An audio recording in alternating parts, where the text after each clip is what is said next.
Soy Ernesto de la Jara Basombrío, soy profesor de la Universidad Católica.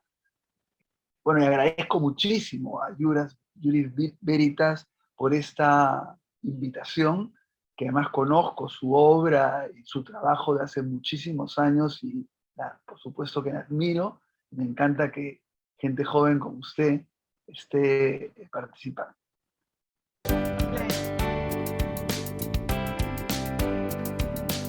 A ver, hay una clásica que hay que siempre decirla, pero creo que ahora es mucho más sofisticada.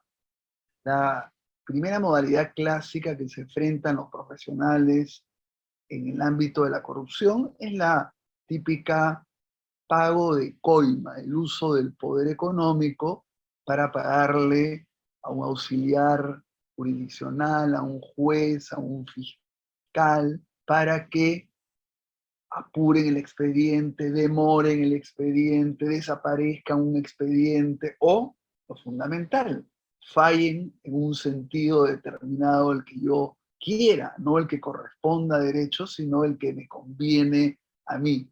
Eso se hace a través de pagos directos de dinero, a través de terceros o depósitos en cuentas determinadas, a través de testaferros, en fin. Entonces, esa es una modalidad muy antigua, que es lo que ha llevado a que la gente diga quien gana los juicios son los que tienen poder económico, y también quien se dice para bailar el tango se requiere dos, quien pague y quien recibe, por supuesto. Entonces yo digo, esa de ahí sigue existiendo, ¿no? Y a veces en las clases digo, ya no, no vas a ver a un juez, porque antes era muy frecuente que se entraban los operativos y veías al juez que tenía los bolsillos en la... No. Ahora sigue existiendo, un poquito más sofisticado, pero sigue existiendo. Sin embargo, a mí me preocupan esas, pero me preocupan también otras menos evidentes y que se le dan menos gravedad. O sea, por ejemplo, yo sí, para mí es muy importante los abogados que diferencian qué tipo de casos lleva. ¿Por qué? Porque ahí con el argumento de que todo el mundo tiene el derecho a la defensa, ¿no es cierto? En segundo lugar, existe la libertad de trabajo de yo ejercer, de escoger los casos que llevo.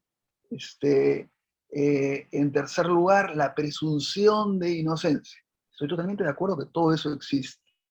Pero pongamos, y entonces te dicen, y además tú lo que vas a hacer es, vas a agarrar el caso y si tú investigas y ves que la persona es culpable, lo que tú vas a hacer es que se respeten sus garantías del debido proceso y en segundo se le dé una pena proporcional. Yo creo que eso es un razonamiento, eh, más que sofisma, es un pretexto para no tener una práctica correcta, exenta de irregularidades. ¿Por qué? Porque muchos de los abogados, yo me atrevería a decir gran parte de los abogados, simplemente ven el caso desde el punto de vista de la conveniencia económica. Entonces, si de repente va una persona, yo investigo el caso, porque lo que uno hace como abogado, lo primero que hace es ver, quiere saber de qué caso se trata, ¿no? Pongamos, yo llevaba, como le contaba, en muchos casos de inocentes en prisión. Mi criterio era solo ver inocentes en prisión. Entonces hacía mi propia evaluación muy exhaustiva ante qué caso estaba. Igual hace todo abogado. Viene una persona, me dice narcotráfico, viene otra persona, me dice violación, viene otra persona y me dice cobro de impuestos, viene estafa. Entonces el abogado tiene que saber a quién está defendiendo y qué caso está defendiendo. El abogado se encuentra con que la persona es culpable. La persona es culpable. Entonces, lo que va a hacer como estrategia es mentir, es tratar de hacerle creer al fiscal, al juez, a la opinión pública, que su cliente es inocente. Entonces, para eso va a arreglar todas las fuentes del derecho, los argumentos, su poder mediático, todo, para sacar libre o para que no se le dé la condena o para que impere la impunidad frente a una persona que debería responder frente a la justicia. A mí esa, yo diría, no voy a caer estrictamente en lo que significa si es corrupción, no es corrupción, no quiero entrar en ese detalle, pero sí me parece una práctica poco ética y valoro mucho, porque los hay, los abogados que ven casos donde a lo más puede ser una ambigüedad, por supuesto, en el derecho hay diferentes interpretaciones. Pongamos, si debo pagar un impuesto o no debo pagar impuesto, si fue estafa o no fue estafa, si fue ese tipo de cosas, sí, por supuesto. Pero cuando es evidente, y sobre todo la gravedad, ¿no? La gravedad, todo lo que tiene que ver violencias contra la mujer, todo lo que tiene que ver con corrupción, con tráfico de drogas, con todo eso me parece muy grave. Entonces, eso de ahí me parece que se discute de una manera equivocada y que además debería tener consecuencias, yo sí digo, para, pongamos, evidentemente no va a uno meter preso a la persona que lleva un caso de esa naturaleza, casi nos quedaríamos sin abogados, pero yo sí digo, pongamos la persona que se ha dedicado toda su vida a ver casos de narcotráfico o que tiene casos muy cuestionados, que todo el mundo sabe que tenían una responsabilidad, se les limite la enseñanza universitaria, se les limite el poder ocupar determinados cargos en el Poder Judicial, en el Ministerio Público, en el Tribunal Constitucional, en el Consejo Nacional de la Justicia. Yo sí creo que falta abordar ese aspecto. O pongamos, para poner algunos casos vinculados últimamente a nuestra universidad, ¿no?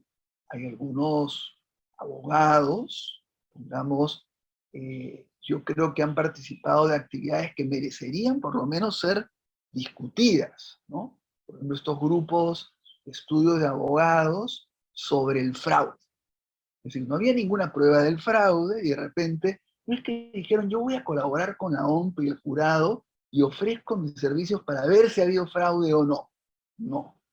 Vamos a ver las actas donde Castillo ha tenido el mayor número de votos y vamos a interponer recursos de nulidad que eran evidentes que no procedían porque eran para cosas mucho más graves y han interpuesto ese tipo de acciones, o han interpuesto una acción de amparo sabiendo que no correspondía a la acción de amparo. Entonces también, por ejemplo, es una cosa que hay que evaluar, por lo menos discutir en la universidad. O, en segundo lugar, también me preocupa, por ejemplo, cuando hay profesores de nuestra universidad donde llevan casos contra periodistas de manera es un atentado contra la libertad de prensa y no se discute tampoco si eso es correcto o incorrecto, así como me parece totalmente correcto que, por ejemplo, se discuta si debe seguir enseñando a una persona que ha incurrido en acoso sexual, por supuesto, claro que sí, en principio no debe seguir también en ese tipo de cosas. Entonces, esa es una segunda modalidad que creo que hay que ponerla sobre la mesa en general en el país y en la universidad, porque no me satisface eso de todos tenemos derecho a la defensa, la libertad de trabajo, la presunción de inocencia. Me parece que son coartadas. Y como digo, no estoy diciendo que dejen de trabajar ni nada, pero por lo menos tienes un concepto de ante qué abogado estamos y quién es el que tiene la autoridad para ocupar un cargo, para enseñar, en fin. Una segunda. Una tercera tiene que ver con lo que se ha descubierto que es una de las modalidades más graves de la historia del Perú, si no es la más grave. Explico por qué, que tiene que ver con los audios de la vergüenza o los CNN audios, que en primer lugar fueron dados a conocer por IDL Reporteros, pero después fueron también por varios medios de comunicación, por Convoca, Ojo Público, y también periódicos, ¿no? Pero fíjense ustedes que ahí también hay una nueva modalidad que es muy interesante de reconocer, donde lo que hay es una red mucho más diversificada y extendida que en épocas pasadas. ¿Por qué?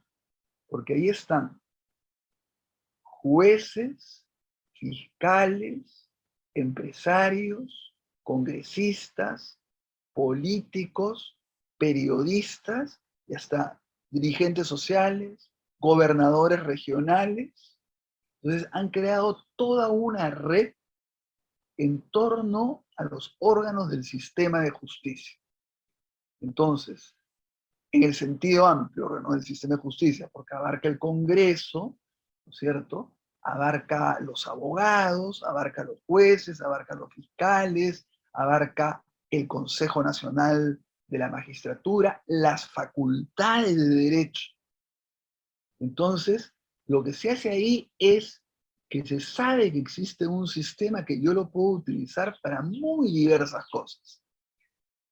Un poco parecido también a la década de los 90, que fue más, pero fue un control más vertical, ¿no? Acá fue una especie de alianza, ¿no? Entonces yo puedo utilizar eso para diversas cosas. No significa que todo caso del sistema de justicia va a pasar por esa red, pero pongamos, a ver, yo necesito controlar el Consejo Nacional de la Magistratura. ¿Por qué?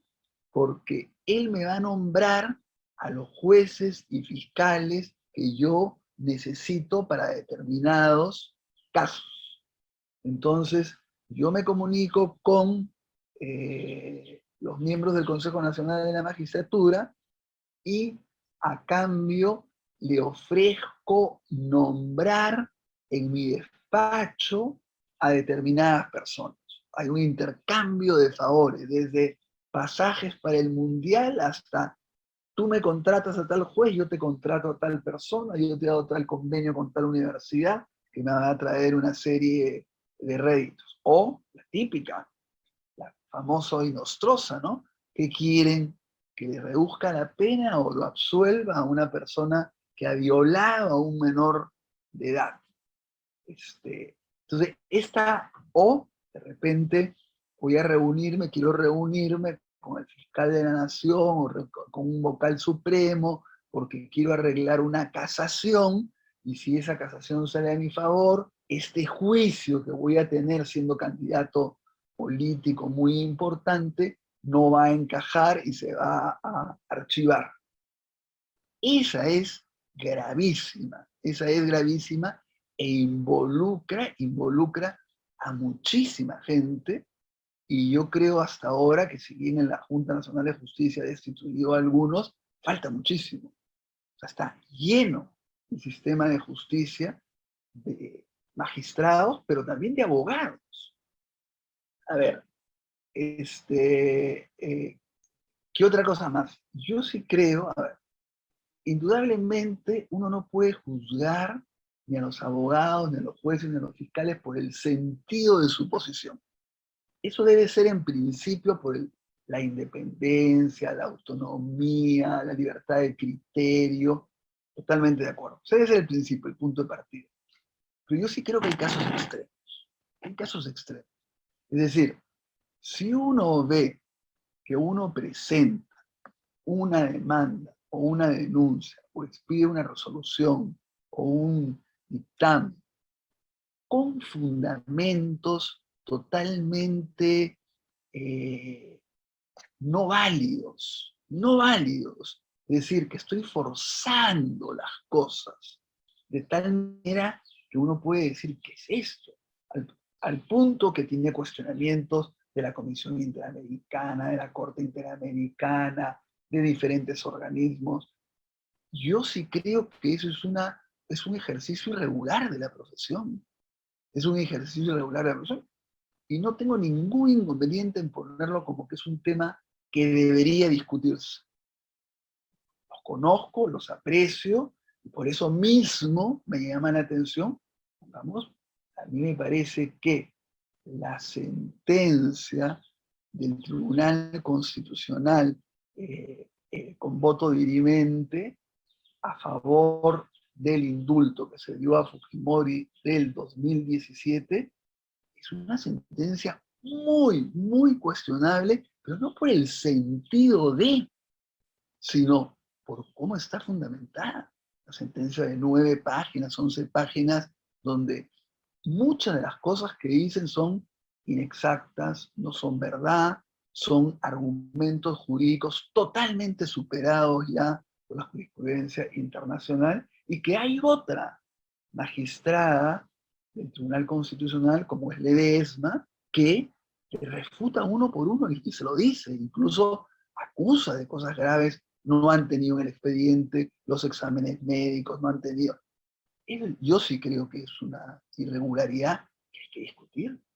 No digo que tenga 100% de la razón, pero yo sí la discutiría, sobre todo si estamos hablando de personas tan capaces, y además de ambos lados hay profesores de la universidad eh, católica. Entonces, lo que yo creo, bueno, y por último, sí, podría poner muchas, pero voy a poner una última.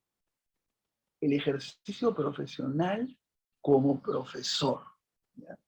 Me parece muy importante, me parece muy importante, porque ahí se combina entre la política institucional con la actitud de cada profesor. Entonces yo sí aprecio que en términos generales, mi universidad, mi alma mater, que es la católica, está tratando de mirar qué ocurre con cada profesor. Creo que es insuficiente. En algunos temas yo creo que debería ser más, pero me preocupa más sobre todo cuando el vínculo es, y no generalizo para nada, pues podría en otro momento pasar a lo de los estudiantes que también tienen su responsabilidad ahí, pero pongamos, a veces me parece que hay mucho abuso de autoridad, ¿no? Es decir, puedo tomar, pongamos en los grados. Últimamente tengo mucha preocupación con las tesis y los grados. ¿Por qué?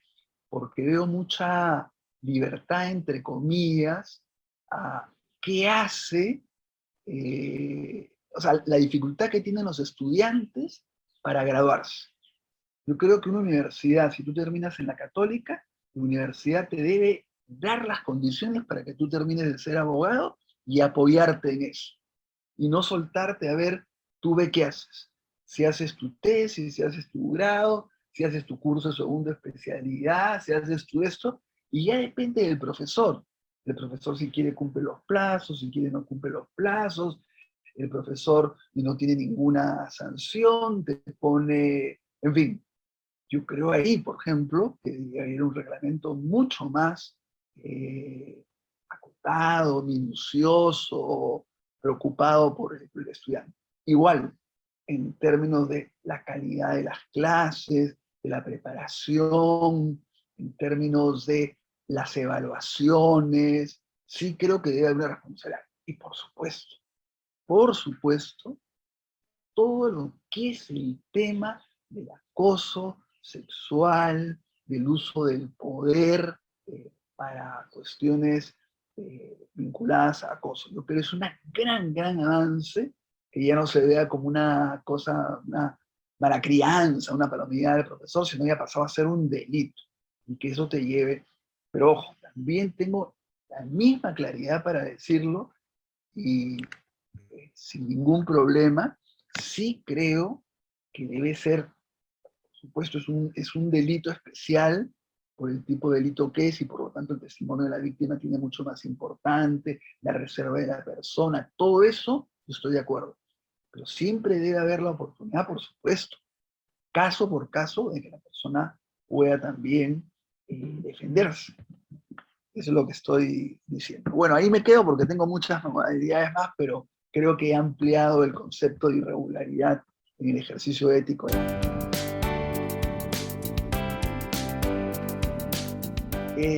A ver, primero, a pesar de lo que siempre se dice que la ética, la moral en el ejercicio de una profesión no depende solo de cursos, yo sí creo que deben haber cursos que los hay, ¿no? Por ejemplo, yo participo en uno de modelos de abogados, pero como digo, creo que debe ampliarse, diversificarse, porque se ha sofisticado mucho el ejercicio irregular de la profesión, ¿no? Ahora uno puede pasar como un jurista, perdón, una cosa que me he olvidado decir que quiero decir, por ejemplo, otra cosa que a mí me molesta muchísimo es cuando pasan los juristas, abogados, profesores de nuestra universidad por los medios de comunicación, entonces se presentan como técnicos, académicos, sin ningún interés.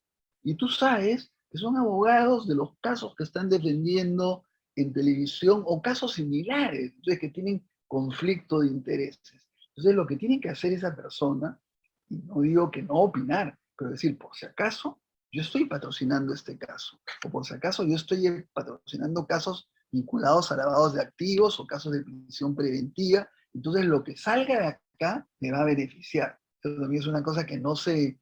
En cambio, sí critican a los jueces y fiscales cuando salen en los medios de comunicación. Pero volviendo al punto, yo creo que sí deben haber estos cursos, por ejemplo, modelos de abogados, los cursos de ética, sí deben haber. No los quitaría. Pero yo sí creo que a la vez lo más importante es el ejemplo de los profesores. ¿Cuál es mi planta de profesores? ¿Te das cuenta que yo no tenga profesores cuestionados? En segundo lugar, que si hay algún problema que involucra a un profesor de la universidad, se pueda discutir. Yo no digo que vamos a tomar una decisión inmediatamente, pero uno arma un debate y dice, a ver, ¿está bien? ¿Está mal? ¿Hay los argumentos suficientes? Esa es una cosa que me parece importante. Otra cosa que he dicho es que a mí me gusta mucho cuando la Facultad de Derecho, la universidad, se pronuncia. Por supuesto que no se puede pronunciar sobre todo, pero sí sobre casos extremos que marcan en el país. La Facultad de Derecho debe asumir, y la Universidad Católica debe asumir una voz pública, porque tiene el prestigio y la autonomía como universidad para hacerlo. Después, me parecen también medidas importantes. Ojalá ahora, después de mucho tiempo, el Colegio de Abogados de Lima ha caído en muy buenas manos del doctor César Bazán, que su además planteamiento ha sido recuperar la legitimidad del Colegio de Abogados de Lima. Ustedes no se pueden imaginar, pero cuando yo tenía la edad de ustedes, el Colegio de Abogados de Lima tenía un gran prestigio, es decir, su palabra era tomada, a veces opinaban sobre algo y hasta deportaban a la junta directiva por la importancia que había tenido el impacto. Entonces yo sí creo, pongamos, que hay todas las normas legales para garantizar un ejercicio correcto de la profesión. Otro que me he dicho, por ejemplo, que yo por mi especialidad estoy todo el tiempo viendo audiencias, revisando expedientes, carpetas, ¿no? Entonces de repente salen los abogados y dicen, ¡qué horror! ¿Cómo demoran los juicios? Mi patrocinado tiene años investigado, no tiene una sentencia. Y uno comienza a revisar, por ejemplo, lo que acaba de el doctor Vela decir, que en el juicio de Keiko Fujimori han habido 17 recusaciones de jueces, 17 veces que se ha tenido que paralizar, o de repente veo a un abogado decir mi patrocinado, cumple siempre con la justicia, y no sé por qué ahora se le está pidiendo una medida cautelar. Comienzo a revisar, no ha ido a la audiencia de reconocimiento de documentos, no ha querido reconocer documentos, ha presentado. Entonces, son expertos en dilatar para poder salir y decir, nos demoramos. De por sí es, por supuesto, lenta la... Entonces también me parece que por ahí también debe haber medidas de partes, porque tanto la ley orgánica del Poder Judicial, el Ministerio Público, permite que los jueces, fiscales impongan sanciones y los colegios o deriven al colegio de abogados para que una práctica profesional de mala fe, temeraria, como ocurre en otros países, sean sanciones, desde multas, suspensiones, hasta quitarle la posibilidad de ejercicio. Yo creo que ahí hay algo que la predictibilidad en otros países, si uno pues interpone medidas, acciones legales que uno sabe perfectamente que no corresponden, tienen una consecuencia práctica en la carrera. Acá no, acá yo puedo interponer todos los amparos que quiero, todos los habeas corpus que quiero, puedo poner 20 habeas corpus donde me da la gana y no hay ningún problema, ¿no? Entonces, creo que hay una serie de medidas que se podrían tomar sobre eso, ¿no?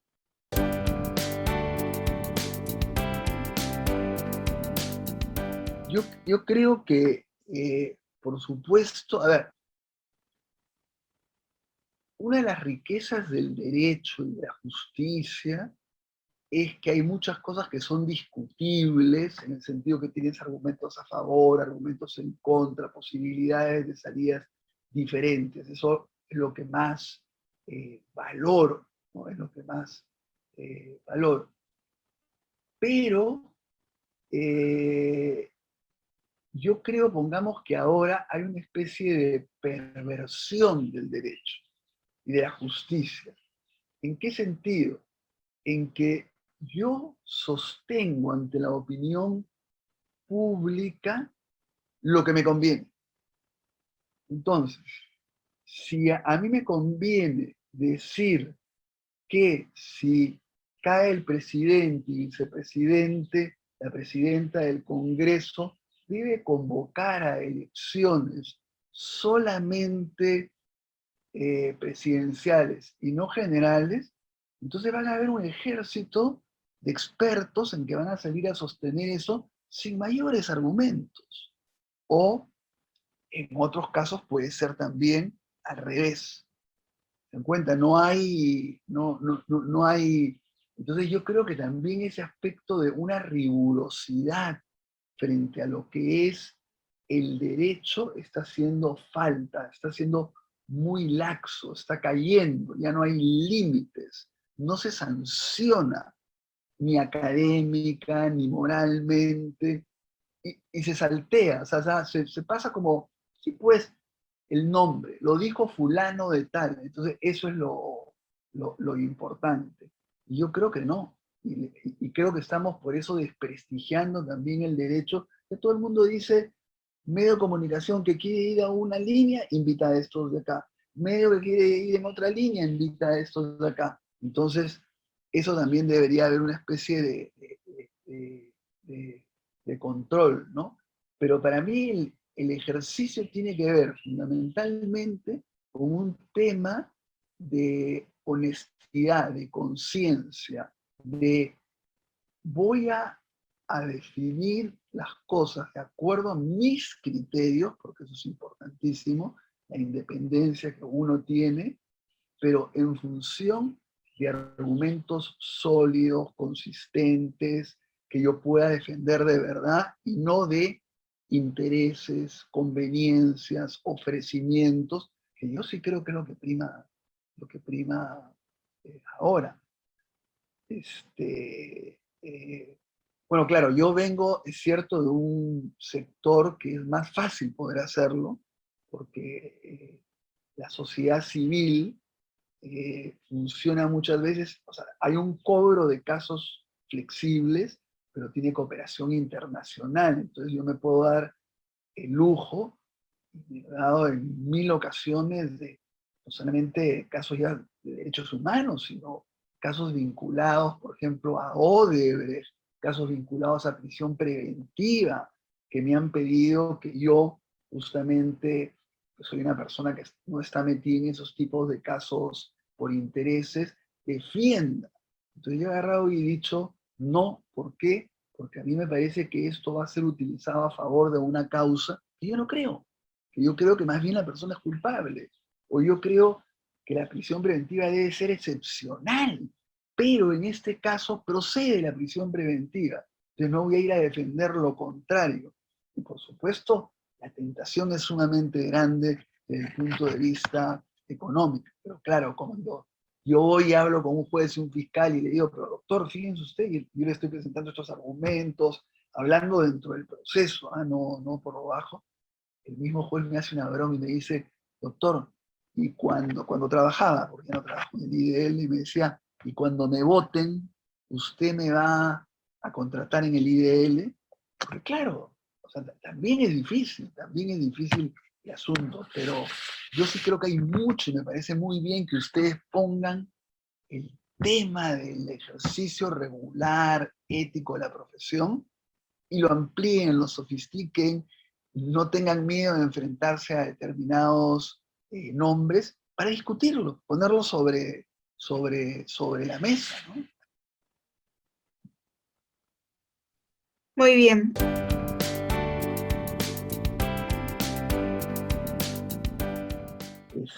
Yo creo que, a ver, eh, yo soy de las personas que cree que el sistema de justicia evidentemente sigue en una etapa muy, muy crítica. Toda mi carrera de cerca de 40 años la he desarrollado con una visión muy crítica del sistema de justicia y por tanto por eso nos hemos enfrentado mucho a todas las autoridades, desde la Corte Suprema, a los fiscales, pero a la vez siempre hemos reconocido que hay un grupo significativo de jueces y fiscales y abogados, de, eh, digamos, muy correctos y capaces, ¿no es cierto? Entonces, por eso es que siempre hemos creído que debe haber una alianza interna y externa para promover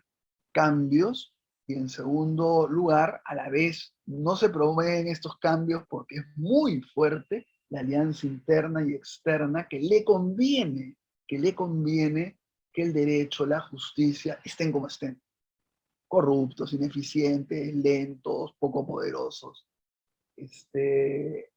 Ahora, sin embargo, yo soy optimista en el sentido de que creo que ya se sabe qué se debe hacer. Uno. En segundo lugar, que se puede hacer, que no depende de recursos económicos. Depende de lo que siempre se dice, he regresado a mis 18 años. Voluntad política, que haya una fuerza de los que quieren que las cosas cambien. Y además hay experiencias en el Perú recientes buenas. Pongamos la lucha contra la corrupción de los 90 dio muy buenos resultados y se apoyó en marco normativo, jueces, fiscales, procuradores, sociedad civil, periodismo de investigación. De alguna manera, ahora lo estamos repitiendo también con Lavajato, con, los cuellos blancos del puerto, lo que pasa con lo que acaba de ocurrir con el presidente Castillo, a mí me parece muy valioso lo que ha hecho Pablo Sánchez, que es un fiscal de la nación equilibrado, sensato, y que ha dicho, hasta acá no procedía, pero una vez que ha ocurrido todo esto, yo tengo que compatibilizar la Constitución, no solamente ver un solo artículo. La modernización del constitucionalismo es ese, ¿no es cierto? Entonces creo que se puede avanzar. Yo creo, pongamos, a ver, yo pondría una prioridad a cómo podemos acortar los casos. Y hay una serie de medidas que se pueden tomar, pero eso no depende exactamente de los jueces y fiscales, depende del Congreso, del gobierno, entonces de las universidades. Otro tema que estamos viendo, por favor, las facultades de derecho. ¿Cómo puede ser posible que se haya avanzado un poquito, digamos, en lo que es certificar las universidades, que han dado tan malos resultados de esa masificación de las universidades Bamba, y que ahora, por suerte, hay una reacción? Pero fíjense ustedes el peligro que hay, ¿no? Y ahí también aprovecho para referirme lo importante que es los movimientos ciudadanos y la justicia. A veces no nos damos cuenta, pero así como en una época La repartija del Tribunal Constitucional tuvo que retroceder producto de la movilización ciudadana. Hace poco, ¿no es cierto?, hemos visto también un diciembre que han tenido que reincorporar a Vela y a Domingo Pérez en sus puestos de fiscales especiales de Lavajato, producto de una movilización de jóvenes el 31 de diciembre, creo que del 2018. Entonces, todo está como articulado.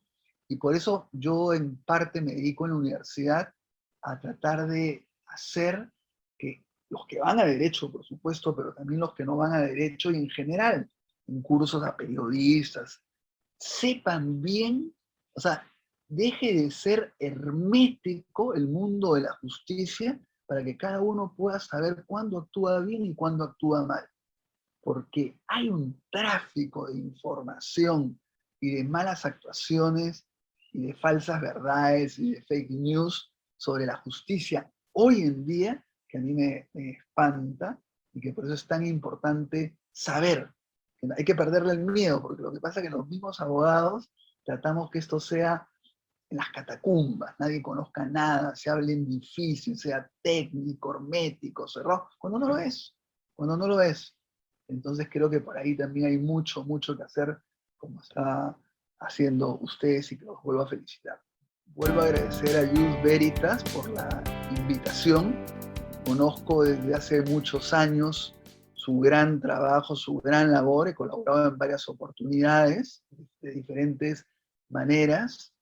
Creo que además el tema que han escogido es clave y hay que agarrarlo sin miedo, sin temor, abriendo el espectro de posibilidades, mirando a nuestra propia casa. Yo soy, por supuesto, un admirador de mi alma mater, pero a la vez eso no me hace que no me dé cuenta de que también hay cosas que discutir y que cambiar.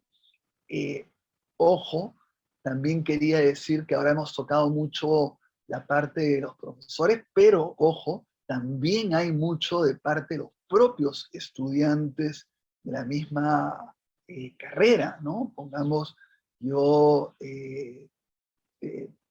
yo tengo una, o sea, creo que lo de la virtualidad en la pandemia nos ha salvado y estoy muy, muy agradecido, pese a que soy un fanático de la presencialidad y cuento los días para regresar, pero, por ejemplo, sorprende uno la dificultad para que prendan las cámaras, que no es un problema ya de conectividad, de participación mayor, el nivel, por ejemplo, todos nos quejamos y con justa razón de las posibilidades de plagio del presidente de la República, su esposa, de congresistas, de todo, y sin embargo acá en la manera virtual es más fácil descubrir los plagios. Entonces hay que tener, como yo lo pongo en la clase y digo, si hoy día es un plagio, ¿por qué mañana no será una coima? ¿Por qué no será? Entonces, también hay un aspecto ahí a desarrollar de parte de los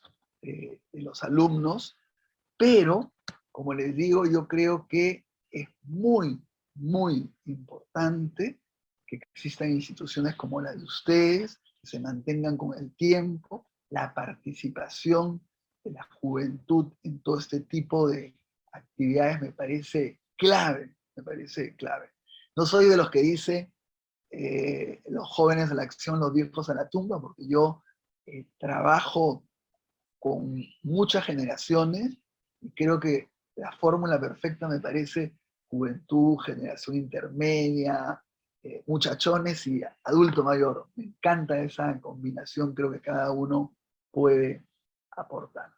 Les deseo lo mejor y a disposición de ustedes para lo que quieran y muchísimas gracias por haber pensado en mí.